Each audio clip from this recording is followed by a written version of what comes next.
یہاں لوگ ایک منٹ میں آگے نکل جاتے، پلٹ کے دیکھ تو صحیح۔ اور میرے بھائی جو بڑے لوگ تھے وہ تڑپا کرتے تھے۔ حضرت فضیل بن عیاض رحمت اللہ علیہ فرماتے ہیں بغداد میں بارش نہیں ہوتی تھی، قحط پڑ گیا، جانور پیاس سے مرنے لگے، جوان بچے بوڑھے نڈھال ہونے لگے۔ فرماتے ہیں میں بھی نکلا، سفیان ثوری بھی نکلے، اور بھی کئی صوفیاء میدان میں نکلے، دعائیں مانگی پر بارش نہیں ہوتی تھی۔ فرماتے ہیں کہ جھونپڑی سے ایک سفید بالوں والا اور گندمی رنگ والا ایک بوڑھا غلام نکلا جو کسی کا ملازم تھا، باہر آیا جھونپڑی سے، ہم اسے دیکھ رہے تھے، وہ ہمیں دیکھ نہیں رہا تھا۔ فرماتے ہیں اس کے چہرے پر عبادت کے نشان تھے، دور سے اس کا چہرہ دیکھتے لگتا تھا کوئی رب کریم کا بندہ ہے۔ فرماتے ہیں ہم اسے اللہ کا ولی جانتے تھے۔ اس نے دعا مانگی کہ تو لفظ پتہ کیا ہے دعا کے؟ ہاتھ اٹھا کے کہنے لگا مولا مجھے پتا ہے یہ جو بارش نہیں نہ ہو رہی ہے میری وجہ سے نہیں ہو رہی، میرے گناہوں کی بڑی لمبی فہرست ہے، بڑی لمبی لائن ہے۔ کہنے لگا اے اللہ میری اکیلے کی وجہ سے سارے بغداد کو سزا تو نہ دے۔ رب کریم جوان بھوکے، بچے بھوکے، مائیں ترس گئیں، بچے ترس گئے، جانور پانی کے قطرے، اللہ گناہ تو میرے اکیلے کے ہیں اور ان سب کو سزا کیوں دیتا ہے؟ نہ میری سزا سب کو تو نہ دے، میری سزا صرف مجھے دے، ان کو نہ دے۔ کہتے ابھی اس کے ہاتھ اٹھے ہوئے تھے، دعا بول رہا تھا، رب کریم نے فوراً بارش عطا فرما دی۔ فرماتے کھل کے بارش برسی۔ میں نے لوگوں سے پوچھا پتہ کرو کس کا غلام ہے، کہا فلاں آدمی کا۔ حضرت فضیل بن عیاض کہتے ہیں میں شام کو گھر چلا گیا، اس کے آقا سے بات کی، خرید لیا۔ میں جب اس کو خرید کے لایا، گلی میں جا رہے تھے تو مجھے کھڑا کر کے کہنے لگا فضیل میں نکما سا آدمی ہوں، بال بھی سفید ہیں، مجھ سے تو زیادہ کام ہی نہیں ہوتا، کیوں تو نے پیسے خرچ کیے؟ میں اس قابل ہی نہیں تھا، کیوں خریدا؟ تو حضرت فضیل ابن عیاض کہتے ہیں میں نے اس کو کہا کل جو تو نے دعا مانگی تھی تو نہیں دیکھ رہا تھا، ہم دیکھ رہے تھے، تو مقبول ہے رب کریم کی بارگاہ کا، تجھے اس لیے خرید کے لایا ہوں، تو مقبول ہے۔ کہتے ہیں یہ لفظ سنے تو ٹھہر گئے، وہ کہنے لگے اچھا آقا مجھے 5 منٹ کا وقت ملے گا؟ میں نے کہا ہاں ضرور ملے گا۔ کہتے انہوں نے وہیں نماز کی نیت باندھ لی، 2 رکعتیں پڑھی اور 2 رکعتیں پڑھ کے ہاتھ اٹھائے، کہنے لگے مولا تیرا اور میرا راز تھا، تو نے راز کیوں کھولا؟ اللہ مسترنا بسترک الجمیل، یا اللہ تیرے پاس پیارے پیارے پردے ہیں، ایک پردہ مجھے عطا کر دے، مجھے اپنا رکھ، مجھے لوگوں کے سامنے میرے پردے نہ کھول۔ آپ فرماتے ہیں یہ کہہ کہ وہ زمین پہ بیٹھے کلمہ شہادت پڑھا، ان کی روح پرواز کر گئی۔ میرے بھائی جو زیادہ پرہیزگار تھے، جو بڑے رب کریم کے بندے تھے، ان کے تو آنسو خشکی نہیں ہوتے، وہ تو تڑپا کرتے، صبح شامیں ان کی روح کی گزرتی تھی اور رب کریم کی ناراضگی سے ڈرتے تھے۔ وہ کہتے تھے مالک کہیں ناراض نہ ہو جائے، کہیں بگڑ نہ جائے۔ میرے رسول کریم صلی اللہ علیہ وسلم کے صحابی کہتے ہیں ایک جنگ سے خوشخبری آئی تو جو خوشخبری لانے والے تھے وہ حضرت عمر فاروق رضی اللہ تعالیٰ عنہ کے پاس پہنچے خوشخبری دینے۔ حضرت عمر رضی اللہ تعالیٰ عنہ کھڑے تھے، صحابی نے آ کے کہا عمر مبارک ہو۔ جناب عمر کچھ لوگوں سے گفتگو کر رہے تھے، بات چیت جاری تھی، کہا مبارک ہو فتح ہو گئی۔ حضرت عمر کہنے لگے ٹھہر تو جا، اس سے تو بات کر لینے دے جس سے کر رہا ہوں۔ جب کہنا ٹھہر تو جا، وہ جو پیچھے کھڑے تھے وہ شرمندہ ہو گئے۔ اتنی سی بات ہے، چودھری تو بندہ بنتا ہی تب ہے جب 5-10 کی ایک دن کے اندر بےزتی کر لے، پڑھا لکھا تو بنتا ہی تب ہے جو 10-15 کو جاہل کہہ لے، بڑا تو بنتا ہی تب ہے جو 5-6 کو نیچا دکھا لے۔ یہ ہماری ڈگریوں کا تو مزاج ہی بڑا مختلف ہے، ہم تو اعزاز والے ہوتے ہی تب ہیں جب کچھ چھوٹا ہوگا تو ہم بڑے ہوں گے نا، ہم تو چاہتے ہیں ہمیں کچھ چھوٹا ملے، کسی کو چھوٹا کر کے اس کے قد پہ سوار ہو کے بڑا ہونا چاہتے ہیں۔ اتنی سی بات تھی کہ ٹھہر جانا یار پہلے اس کی تو سن لینے دے۔ وہ شرمندہ ہو گئے صاحب۔ جب وہ شرمندہ ہوئے تو سیدنا فاروق اعظم دوڑے گئے، صحابہ کہتے ہیں گارا تھا، کیچڑ تھا، اس گارے میں سر رکھا، سجدہ کرنے لگے، اٹھے، کہنے لگے مولا اپنے عمر سے ناراض نہ ہو جانا، یہ کل تک اونٹ چرایا کرتا تھا، آج تیری مخلوق کو شرمندہ کرنے لگ گیا ہے، یہ اپنی حیثیت ہی بھول گیا، اسے خبر ہی نہیں کہ یہ کیا تھا۔ یہ آج تیری مخلوق کو شرمندہ کرتا ہے؟ اللہ اپنی عمر سے ناراض نہ ہو جانا۔ وہ شخص کہتے ہیں پیچھے آ کے کھڑا رو رہا ہوں۔ میں نے کہا عمر کیا کر رہے ہو؟ فرمایا نہیں یار، میں نے تجھے شرمندہ کیا ہے، یہ میں بھول گیا تھا کہ میں کیا ہوں۔ بھائی اپنی حیثیت کا تعین کریں، آؤ آج اپنی حیثیت کا تعین کریں، دیکھیں ہم کہاں تھے، کہاں بیٹھے، پلٹ کے دیکھیں کیا تھے ہم، کیا ہیں، راتیں کہاں گزرتی ہیں، صبح کہاں بیتتی ہیں۔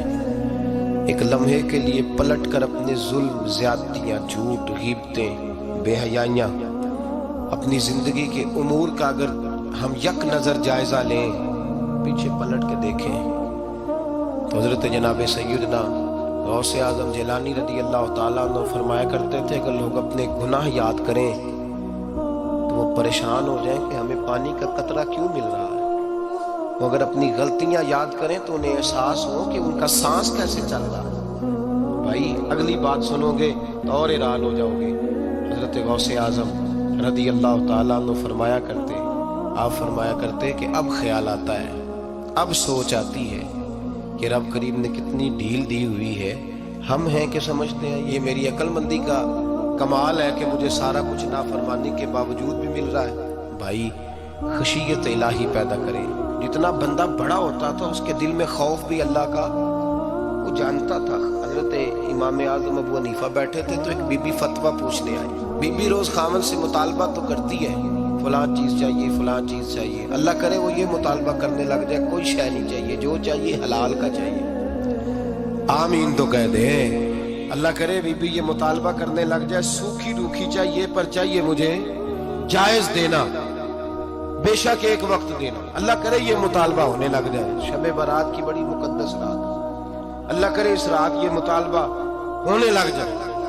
ایک بی بی آئی خاتون، چرخہ کاٹتی ہے، سوت بناتی ہے، حضرت امام صاحب سے مسئلہ پوچھنا ہے۔ کیا مسئلہ پوچھا اس نے؟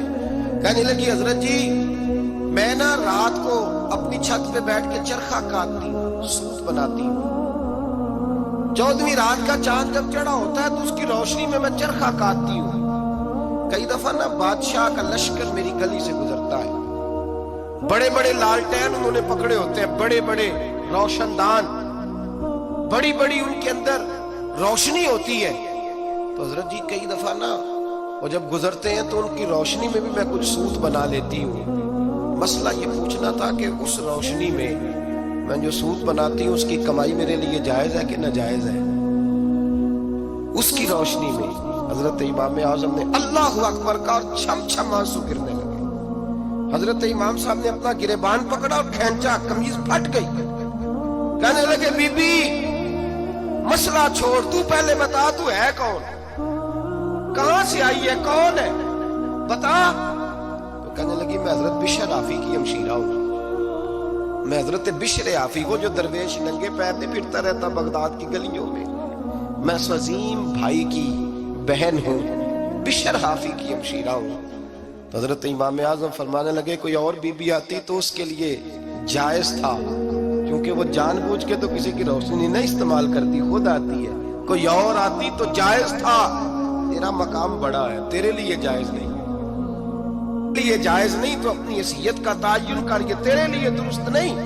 بھائی بڑا تو تب ہوگا جب تیری احتیاط بڑی ہو جائے گی، بڑا تب ہوگا جب تیرا تقوی بڑا ہو جائے گا، بڑا تو تب ہوگا جب تو حلال حرام کے معاملے میں باریک باریک چیز کا خیال رکھے گا۔ اور اگر تو کہ خیر ہے دیکھی جائے گی، ساری دنیا کر رہی ہے، ساری زمانہ کر رہا ہے، فلاں بھی کر رہا ہے، وہ خدا کے بندے یہ کس طرح کا معاملہ ہے، یہ کس طرح کی جمہوریت ہے؟ اپنے آپ کو سمجھائیں میرے عزیز، خشیت والی زندگی پیدا کریں، تقوی والی زندگی پیدا کریں۔ ہم لوگ ایسا وقت گزار رہے ہیں، اور یہ یاد رکھنا ہمیشہ انسان دنیا میں آتے ہیں، اس شہر کے بہت سارے لوگ ہو گزرے، علماء، مشائخ، صوفیاء، تاجر، زمیندار، آپ کسی بھی شعبے میں ٹٹولیں گے تو آپ کو کئی نام ملیں گے۔ اس شہر محبت کے ڈھیروں لوگ ہو گزرے، اور یہ کہانی ہر شہر کی ہے۔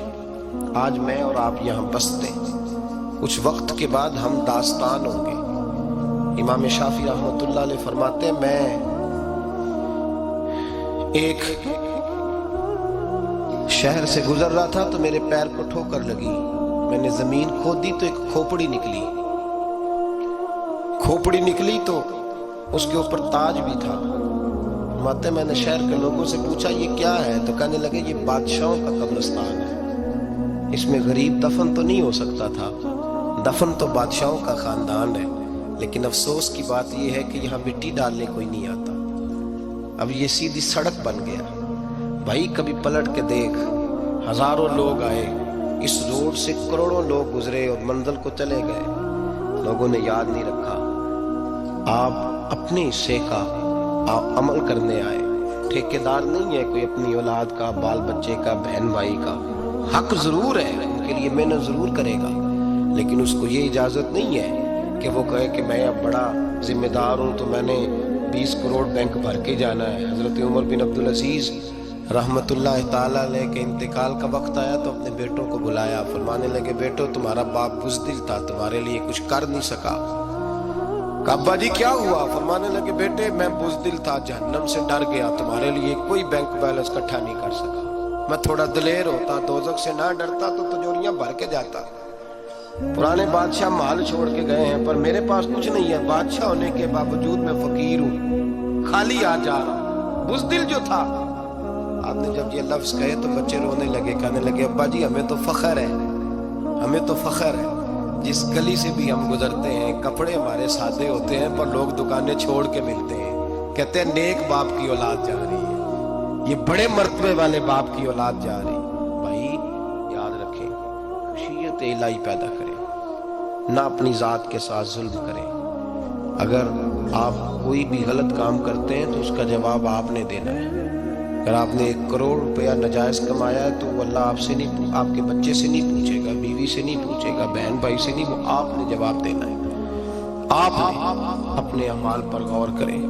آج شب برات ہے، میرے نبی کریم صلی اللہ علیہ وسلم نے فرمایا کہ میری امت کی اتنی بخشش ہوگی، مدینے میں سب سے زیادہ بنو کلب کا قبیلہ بکریاں پالتا ہے، ان کی بکریوں کے بالوں سے بھی زیادہ اللہ میری امت کی بخشش فرمائے گا۔ اس کو توبہ کی رات کہا جاتا ہے۔ توبہ کا مطلب یہ ہوتا ہے کہ اللہ میں آج کے بعد گناہ نہیں کروں۔ توبہ کا مطلب ہوتا ہے کہ میں آج کے بعد یہ غلطی، آپ کا ملازم کتنی بار غلطی کرے تو آپ رکھ لیتے ہیں، ایک دن میں 100 دفعہ کرے تو گنجائش ہے اس کو رکھنے کی، اللہ رکھ لیتا ہے، کہتا تو توبہ کر، ہے گنجائش؟ میرا خیال ہے جو 10 بار بھی کرے اس کے لیے بھی گنجائش ہے، اس کے لیے بھی گنجائش ہے۔ استاد باپ ہوتا ہے، بچے سے غلطی ہو جائے تو کہتا تجھے ارجانہ بھرنا پڑے گا۔ بچے لگے نہیں ہوتے اسکولوں میں، جرمانے لگے ہوتے ہیں، چھٹی کا علیحدہ ہے، فلاں کام کا علیحدہ ہے، حالانکہ باپ ہے۔ بھائی اللہ فرماتا ہے تو توبہ کر، اور توبہ یہ ہے کہ میں آج کے بعد یہ گناہ، اس آدمی نے کل 5 نمازیں نہیں پڑھنی، اس کا آج توبہ کرنے کا کیا مطلب ہے؟ توبہ کا کیا مطلب ہے کہ میں آئندہ گناہ، تو جو سویرے 5 نمازیں نہیں پڑھنا چاہتا کہتا ہے کل زور نہیں میں نے پڑھنی، چلو فجر تک جاگنا ہے، فجر پڑھ لوں گا، تو اس نے توبہ کی ہے؟ وہ مذاق ہے؟ استغفر اللہ استغفر اللہ، اللہ معاف کر دے، کیا معاف کر دے؟ سویرے تو مسجد آئے گا۔ بھائی آپ کسی جگہ، ہم سادے لوگ ہیں، دیہاتی لوگ، یہ ہمارا دیہات کا ماحول ہے، بچے کو مارتے ہیں نا مدرسے والے کو تو ہم کہتے ہیں دوبارہ کرے گا، وہ کیا کہتا ہے اگوں تجھے بچہ کبھی تسی تھپڑ دو مار لو میں سویرے پھر کرنا دے، تو اس کو معافی ملے گی؟ یہ کیسی معافی ہے کہ سویرے میں نماز نہیں پڑھنی زور کی، لیکن یا اللہ معاف کر دے یار، یہ جھوٹ ہے، یہ دھوکہ ہے، یہ مذاق ہے، مذاق نہیں کرے۔ اور بندہ کوئی سیانا ہو تو مذاق برداشت نہیں کرتا، اور معاذ اللہ استغفر اللہ، رب کریم کے ساتھ مذاق، یا اللہ میری توبہ، یا اللہ میری توبہ، یا اللہ مجھے معاف کر دے، یا اللہ معاف کر دے، اور سویرے جھوٹ پھر بولنا ہے اٹھتے ہی، تو یہ کیسی توبہ ہے؟ توبہ کا مطلب ہوتا ہے کہ میں توبہ کرتا ہوں آج کے بعد گناہ، تو توبہ کو سمجھے تو صحیح نا میرے بھائی، توبہ کو سمجھے۔ تمام صحابہ، چونکہ شراب حرام نہیں تھی تو ہر آدمی پیا کرتا تھا، جب حرام ہو گئی تو پھر کسی نے منہ نہیں لگایا، توبہ ہو گئی تو پھر ہو گئی، پھر معاملہ ختم ہو گیا۔ پھر کبھی قریب حضرت مرثد بن نبی مرثد البغوی رضی اللہ تعالیٰ عنہ حضور کے صحابی ہیں. آپ فرماتے ہیں میرے اندر ایک غلطی تھی، میرا بہت ساری خواتین کے ساتھ دوستانہ تھا. نبی پاک کی بارگاہ میں جب میں گیا اسلام کی بائعت کی تو حضور نے فرمایا تیری نظر جھکی رہنی چاہیے، خبردار کسی عورت سے تیرا. کہتے ایک نصیحت نبی پاک نے کی. آپ فرماتے ہیں میں نے اپنے دل کو اس طرح سمجھایا کہ عورتیں اگر میرے پاس آ کے کھڑی ہوتی تھی تو میرے اندر کا وجود کہتا تھا کہ ہو ہی نہیں سکتا میری توجہ جائے، اس لیے کہ توبہ کی ہے. اب دوبارہ ادھر توجہ جا سکتی. میرے بھائی توبہ کو اس کے مفہوم کے ساتھ توبہ کرے، جھوٹ نہیں بولے، گناہ نہیں کرے. میرے رسول کریم صلی اللہ علیہ وسلم نے فرمایا استغفار پڑھا کرو. میں دن میں 100 مرتبہ استغفار کرتا ہوں. حضور کہتے ہیں حضور 100 دفعہ دن میں استغفار کرتے. امام حسن کے پاس ایک شخص آیا، کہا میرے پاس اولاد نہیں، فرمایا استغفار پڑھ. ایک پھر آ گیا، اس نے کہا حضور میرے پاس روزی نہیں، فرمایا استغفار پڑھ. ایک اور آیا، اس نے کہا حضور بیماری بڑی ہے گھر میں، فرمایا استغفار پڑھ. آپ کے صاحبزادے بیٹھے تھے، کہا ابا جی جو آتا ہے آپ استغفار ہی بتاتے ہیں. آپ فرمانے لگے جب کوئی بندہ توبہ کرتا ہے تو رب راضی بڑا ہوتا ہے. تو میں نے سب کو توبہ کا وظیفہ بتایا ہے. جس کی جو بھی مجبوری ہو اگر توبہ کر لے تو اللہ تعالیٰ اسے آسانی عطا کر دیتا ہے، اللہ اس پہ نظر رحمت کر دیتا ہے. اپنے آپ کو تبدیل کریں، نماز کو اس کی حقیقت کے ساتھ پڑھا کریں، اس کی حقیقت کے ساتھ نماز کو پڑھیں. 5 وقت مسجد میں حاضری دیں، چھوڑ کے سارے کام چھوڑ کے، باقی سارا کچھ بات نہیں. آپ کا رشتہ لوگوں کے ساتھ زندگی کا ہے، موت کا نہیں ہے. آپ خود دیکھ لیں جن کے بزرگ چلے گئے وہ ڈیلی جاتے ہیں قبرستان. کوئی بیٹھتا ہے 2 گھنٹے جا کے، والد صاحب ہیں، دادا جی ہیں، نانا جی ہیں. دیکھا کبھی کسی کو صبح گیا ہو شام آیا ہو؟ یہی حال ہمارا ہوگا. بالکل کوئی نہیں جائے. اور پھر جب کوئی انتقال کر جاتا ہے نا تو کوئی یہ نہیں کہتا کہ ابا جی کو غسل دے لو، کہتے ہیں میت کو غسل دو. ماں آنکھوں کی ٹھنڈک ہوتی ہے لیکن کہتے ہیں لاش کو اٹھاؤ، جنازے کو اٹھاؤ. آپ کے رشتے ناطے ختم ہو گئے. اگر آپ ناراض نہ ہوں تو مجھے جنازے پڑھانے کا موقع ملتا ہے. 1-2 بات عرض کرتا ہوں، اس کے بعد ذکر کرتے ہیں انشاءاللہ، دعا ہوگی. جنازوں پہ جانے کا اتفاق ہوتا ہے تو میں جنازے سے محسوس کرتا ہوں بہت ساری چیزوں کو.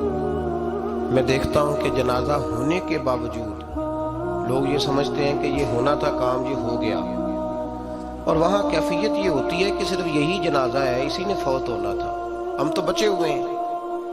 قرآن پاک سے محبت کرنا، قرآن پاک پڑھنے والوں سے پیار کرنا، قرآن کے مدارس کو آباد کرنا، یہ بڑا مشکل ہوتا جا رہا ہے. ہم ایک مدرسہ چلاتے ہیں، ہم محسوس کرتے ہیں کہ یہ بڑا کٹھن معاملہ ہے، بڑا کٹھن. ایک تو تنقید کی نظر بھی سب سے زیادہ اداروں کی طرف ہوتی ہے اور سب سے کم تعاون بھی اداروں کے ساتھ ہوتا ہے. مجبوری کے ساتھ ادارے وقت گزارتے ہیں. اپنا رجحان مدارس کی جانب کریں اور دین سیکھنے کی طرف رجحان کریں. قرآن مجید صحیح پڑھنا سیکھیں، قرآن مجید صحیح سمجھنا سیکھیں. اور پھر میرے بھائی جو آیات آپ کو ضروری ہیں، نماز جنازہ ہے، وضو ہے، غسل ہے، آپ کے روزمرہ کے معاملات ہیں، وہ کسی اچھی قاری سے، اہل سنت کے کسی شخص سے ان کی درستگی کرائیں، اپنے معاملات پہ غور کریں، یہ ان کوتاہیوں سے باہر آئیں، قرآن پاک سے محبت کریں اور دینداروں کے ساتھ جڑیں. ایک گزارش آپ سے اور کرنی ہے، اس کو بھی کھلے دل کے ساتھ سنیے گا، کھلے دل کے ساتھ. یہ شب برات کی رات ہے اور میں ذمہ داری کا مظاہرہ کرتے ہوئے بات کرنا ضروری سمجھتا ہوں. آپ کسی پیر صاحب سے ملیں، کسی آستانے پہ جائیں، یہ کچھ گزارشات ہیں، بات میری ختم ہو گئی وہ کر کے میں دعا کرنے لگا ہوں. تو شریعت اسلامیہ کا ضرور پاس اور لحاظ کریں. یہ دیکھیں جس صوفی کے پاس، درویش کے پاس، جس کو آپ پیر سمجھ رہے ہیں، اسے کوئی قرآن حدیث بھی آتا ہے، وہ کوئی سنت شریعت کا بھی پابند ہے. میری اپنی جماعت سے ہاتھ باندھ کے گزارش ہے، خدا را اب بس کر دیں. بڑی تباہی ہو گئی اور لمبی چوڑی ہو گئی، تھک گئے ہم کہہ کہہ کے. لوگ سمجھتے نہیں اس چیز کو. اعلیٰ حضرت فاضل بریلوی نے لکھا ہے، ادھر دیکھیں، اعلیٰ حضرت نے لکھا ہے کندھوں تک بال رکھنا جائز ہے. کندھوں تک، کندھوں سے نیچے رکھنا حرام ہے. کیسے اس شخص کو لوگ پیر مان لیتے ہیں جس نے داڑھی سنت سے چھوٹی رکھی ہوئی ہے، بال بڑے رکھے ہوئے ہیں؟ یہ ملنگ صاحب ہیں، ان تماشوں سے باہر آ جائیں، اللہ تبارک و تعالیٰ کی بارگاہ کی طرف رجوع کریں۔ ہم دم کے قائل ہیں، درود کے قائل ہیں، میں سارا دن پتہ نہیں 20 تعویذ لکھ کے دیتا ہوں، ہمارے بزرگوں کا طریقہ ہے، یہ چیزیں جائز ہیں، ان کی شریعت میں اصل ہے، دلیل ہے، لیکن کل دین یہ نہیں ہے۔ اپنے آپ کو بچائیں اور علم کی طرف رجوع کریں، تقوی کی طرف رجوع کریں، ان ظالموں سے، پیروپیوں سے اپنے آپ کو بچائیں۔ اور میں ان لوگوں کو بھی دعوت فکر دیتا ہوں جو ہمیں روز آگے کہتے ہیں یہ تمہارا پیر تو یہ تمہارا پیر، جب ہم خود کہہ رہے ہیں ہمارا نہیں، تو ہم کسی شرابی کبابی کو اٹھا کے کہہ دیں یہ تمہاری جماعت کا بندہ ہے تو تم رکھ لو گے؟ کہو ہم اگر کہہ دیں تمہاری جماعت یہ درس دیتی ہے تو تم مان لو گے؟ یہ کیا بات ہے؟ اگر کسی جماعت کا کوئی شخص غلط ہے، اور ہم درباروں والے نہیں، ہم تو مسجدوں والے لوگ ہیں۔ دربار تو ایک ضمنی چیز ہے، بن بھی جائے تو ٹھیک ہے، ورنہ تو میرے نبی پاک نے فرمایا ہر مومن کی قبر جنت کا باغ ہوتی ہے، تو اندر دربار ہی بنا ہوا ہے، جنت کھلی ہوئی ہے، اوپر بلڈنگ بننا اتنا ضروری کام؟ مہربانی فرمائے ایک تو اپنے آپ کو دین کی طرف راغب کریں، رمضان شریف آئے گا اپنی اصلاح کی کوشش کریں، اور جب کسی دینی مجلس میں جائیں تو روح کی دنیا لے کر کے جائیں، کچھ سیکھنے کے ارادے سے جائیں، کچھ درس لینے کے ارادے سے جائیں، جمعے پڑھیں، دروس سنیں، تو کچھ لینے کے ارادے سے جائیں، اور دین کی خدمت میں اپنے حصے ڈالنے کی کوشش کریں۔ اس سے صرف چندے کا معاملہ نہیں، اس سے مراد یہ ہے کہ اپنی اولاد کو، اپنے بچے کو، اپنے آپ کو دیندار بنائیں، یا آپ کا دین میں حصہ ہوگا، یا آپ کا دین کے ساتھ تعاون ہوگا۔ آخری بات میرے بھائی آپ حضرات سے یہ ہے، اس کو ضرور سمجھیں، خواتین کو پردے کا پابند کریں، ان کو پردہ داری سکھائیں۔ پردہ شریعت میں ضروری ہے، اور جواب دہ عورت نہیں ہوگی، اس کا خامد ہوگا، اس کا باپ، اور اس کا اگر بھائی بڑا سربراہ ہے تو وہ جواب دہ ہوگا کہ عورت بے پردہ کیوں نکلتی ہے۔ تہذیب کے نام پر بد تہذیبی نہ کریں، خبردار کوئی ایسا کام نہ کریں جسے اللہ رسول ناراض ہو۔ ان کو پردے کا پابند کریں، بغیر برقعے کے، بغیر مکمل نقاب کے، بالکل عورت کو اجازت نہ دیں گھر سے نکلنے کی، سختی کریں، اور ان کو سمجھائیں کہ ہمارا تعلق یورپ کے ساتھ نہیں، ہمارا تعلق خاتون جنت حضرت فاطمہ الزہرا کے ساتھ ہے۔ ان کو پابند کریں، اور یہ میں ذمہ داری سے بات کہہ رہا ہوں، مرد ذمہ دار ہے اگر اس کی عورت باپردہ نہیں ہے، وہ ذمہ دار ہے، اور اللہ کی بارگاہ میں اس کی کوئی بات قابل قبول نہیں ہوگی۔ اور شب برات کی رات اتنے لوگ گواہ ہیں کہ یہ پیغام آپ کو پہنچایا گیا، آپ کو پہنچایا گیا، آسمان زمین اور ہوا گواہ ہے کہ ہمیں یہ بات پہنچائی گئی کہ ہمیں ان کو پردہ کرانا ہے۔ ذکر ہوگا، ذکر کیا ہے؟ ذکر ہے اللہ کو یاد کرنا۔ اور میرے نبی پاک صلی اللہ علیہ وسلم نے ایک حدیث میں فرمایا رب کا ذکر اس طرح کرو کہ لوگ تمہیں دیوانہ سمجھیں۔ یہ لوگ باتیں کرتے ہیں تو کھول کھول کے، اللہ کے ذکر کی باری آتی ہے تو تھک سے جاتے ہیں، تھک کے ذکر نہیں کریں، ذکر کریں تو پوری دل جمی کے ساتھ، سرور کے ساتھ، کیف کے ساتھ۔ اور آج کر کے تو دیکھیں بھلا ذکر میں ہوتا کیا ہے، یہ لذت کیا ہے، یہ کیف کیا ہے۔ میرے بچے چھوٹے مجھ سے کہتے ہیں ذکر لمبا کرایا کریں، میرا بیٹا اکثر مجھے کہتا ہے ذکر جو ہے نا وہ جب آپ بڑا لطف آتا ہے ذکر میں، ذکر تو ایک کیفیت ہے، لگ جائے تو اس کا ایک اپنا ذائقہ ہے، تو ذکر کریں اللہ کا، درود شریف پڑھیں۔ دعا کیا ہے؟ آج لائٹ کو بند کر کے جب ہمارے ہاں ذکر ہوتا ہے، دعا ہوتی ہے، تو ہمارے بزرگ یہ کہتے ہیں ہم ثابت یہ کرنا چاہتے ہیں کہ ہم مجمع میں نہیں بیٹھے، یا اللہ تیری بارگاہ میں بیٹھے، ہمیں تو ساتھ والا دیکھ نہیں پا رہا، دعا مانگے، اور اللہ سے مانگے تو کھول کے مانگے۔ اور آج اگر ہو سکے نا تو کوئی ایک آدھ قطرہ گرا ہی دے۔ میرے نبی پاک نے فرمایا محفل میں چند لوگ بھی رو پڑے تو سب کا کام بن جاتا ہے۔ آپ میں سے کوئی نیک آدمی ایسا ہوگا تو ہمارے جیسے کئی گناہگاروں کو ساتھ اللہ اس پہ فضل فرمائے گا۔ یہاں ذکر کے بعد دعا ہوگی، دعا کے بعد پھر سلام ہوگا، پھر ایک دفعہ آخر میں دعا ہوگی، پھر آپ کو کچھ وقت دیا جائے گا انفرادی طور پہ نفل ادا کرنے کا، 4 6 نفل پڑھ کے نئے سرے سے تازے ہو کے آپ حضرات تشریف لائیں گے، اور پھر انشاءاللہ تعالی یہاں لنگر کا بندوبست ہوگا، آپ حضرات کے لیے ماں حضر جو کچھ ہے آپ کو پیش کیا جائے گا۔ کوشش کریں روزہ رہ ہی جائے صبح کا، ویسے بھی پریکٹس ہوگی رمضان کی، اور شعبان میں زیادہ روزے رکھنا میرے نبی پاک کی سنت بھی ہے، اس لیے ضرور کوشش کریں کہ سحری کا بندوبست ہے تو آپ روزہ رکھیں تاکہ آپ کے لیے آسانی ہو جائے۔ اللہ تبارک و تعالی